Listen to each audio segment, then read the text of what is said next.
کی منزلوں کی قسم، اور اگر تم سمجھو تو یہ بڑی قسم ہے کہ یہ بڑے رتبے کا قرآن ہے جو کتاب محفوظ میں لکھا ہوا ہے، اس کو وہی ہاتھ لگاتے ہیں جو پاک ہے، یہ رب العالمین کی طرف سے اتارا گیا ہے۔ کیا تم اس کلام کے ماننے میں دیر کرتے ہو اور اپنا وظیفہ یہ بناتے ہو کہ اسے جھٹلاتے رہتے ہو؟ پھر جب جان گلے تک آ پہنچتی ہے اور تم اس وقت کی حالت کو دیکھا کرتے ہو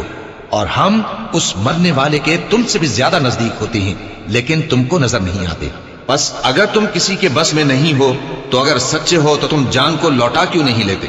پھر اگر وہ اللہ کے مقربوں میں سے ہوا تو اس کے لیے آرام اور روزی اور نعمت کے باغ ہوں گے، اور اگر وہ دائیں ہاتھ والوں میں سے ہوا تو کہا جائے گا کہ تجھ پر داہنے ہاتھ والوں کی طرف سے سلام، اور اگر وہ جھٹلانے والے گمراہوں میں سے ہوا تو اس کے لیے کھولتے پانی کی ضیافت ہوگی اور جہنم میں داخل کیا جانا۔ یہ بات واقعی یقینی ہے، تو اے نبی صلی اللہ علیہ وآلہ وسلم تم اپنے پروردگار عظیم کے نام کی تسبیح کرتے رہو۔